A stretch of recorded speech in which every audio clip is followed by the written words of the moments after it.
vegetables so we can kind of, it's like the old terracing approach, so we could break the water flow a little bit and take advantage of the water that kind of flows off of these hills, and then also the sun kind of comes, this is the trail of the sun, and so we, you know, you don't want to be blocking vegetables from the sunlight. So these are all tilled and raised beds, and then all of these vegetable beds down here are double dug beds.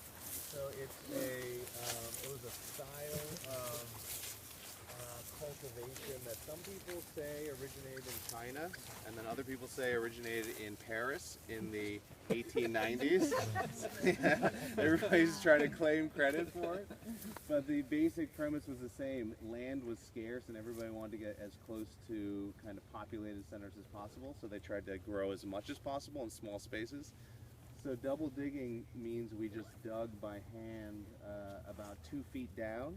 So you get this very intensive planting where instead of the vegetable roots growing down and then hitting kind of hard ground after 10 inches, which is what tractors till down to, because you've loosened the soil down 2 feet, the roots just keep growing vertically instead of hitting hard soil and spreading out. So we plant everything like 3 to 4 times closer than you would tractor farming. So we get 3 to 4 times more vegetables out of this small plot. So it's really intensive farming, and it's just meant to grow as much on the smallest amount of space. And we always see that a lot of American tractor farming, you're not concerned about that. I mean, you are just growing. There's a lot of waste on conventionally grown. So we've a small plot to work with. So our goals are always like, how much can we get out of a small plot? Jossie, Vinny, I was just giving them a very quick little. I love talking about the double digging because it was such a back-breaking, toiling experience. Well, yeah, because did Jason show you all of the rocks that we've pulled out? We didn't build all of these stone walls, but they're actually cardboard. That you're seeing, we had to just cart away. We built another wall up back there. If you can't see, we hit it. So yeah, there's a lot of rocks to pull. And then just you can see some of the final pig hut down there. We just move the animals through the woods, and we have electric fences that are mobile, so we'll move them every couple weeks. So all of our animals, if you came here in the spring or summer, you would see a couple pigs roaming the woods, turkeys, meat chickens, and we just kind of work them through the forest, and they love it. I mean, they love forest roaming. The only problem, sometimes I grapple like morally and metaphysically with our birds, because we want to give them just total free range, and not keep them in, well, they have a house, but, no fencing. But then you also expose them to predators. Mm-hmm. Like, there's no overhead fencing, so a hawk just sits right up there and waits, and a fox lives up there. So even though we like to give them, like, the freedom all year round, it means that we lose a few. And sometimes I wonder which is better, but I mean, I think for now, not being fenced in is better. But yeah, but you have more predator problems when you want to give them freedom, because they don't learn, I'll tell you that much. Like, within 20 minutes, they're back doing the same thing and getting picked off again, so it's shocking how dumb they are. Except these 8 chickens are our original batch, and they're the ones who have passed through the most. And we figured out that mostly they're in our backyard, like cowering by a fence. So I think they're overly cautious, which means they've lived the longest. Yeah. I don't know what that tells you about human traits, but they've passed through all the tests. What kind of chickens are they? Those are the red ones are Rhode Island Reds, and Joss, that turkey. Well, the turkey's a black Spanish, and the gray chicken is a barred rock. And then we have some leghorns, the whites. Not many of those. They're good layers. And you see, that's the coop they live in during the winter, and it's on.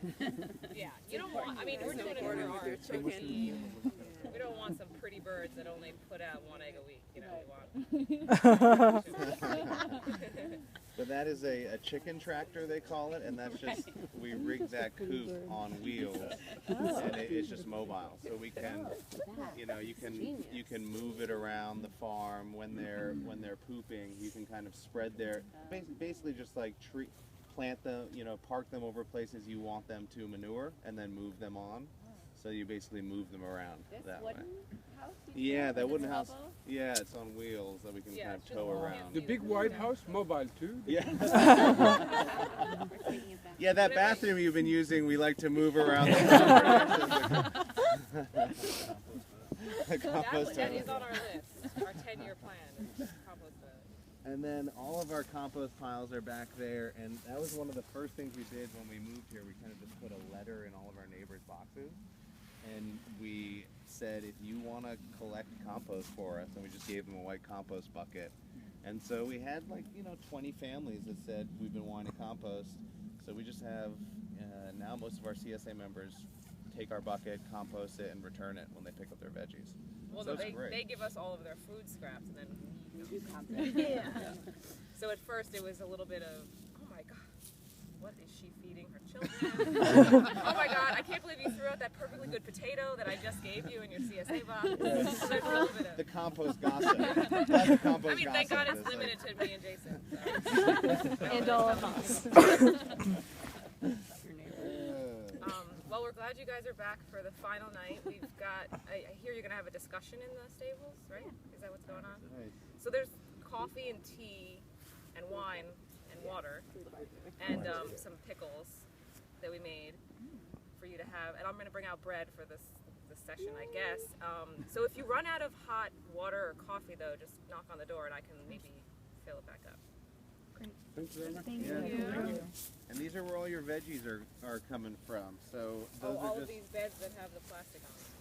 yeah, there's greenhouse plastic, and we we usually be able to read the smell for bucket.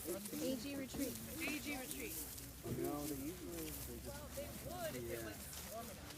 Right, theoretically. And how do you just take them and like from your boundary, cut them and like take them? Yeah, AG retreat. You have Brussels sprouts off before how they grow into the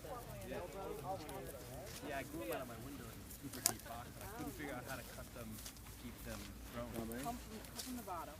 Start from the bottom. And also, did you top off the head of the Brussels sprout? No, I took them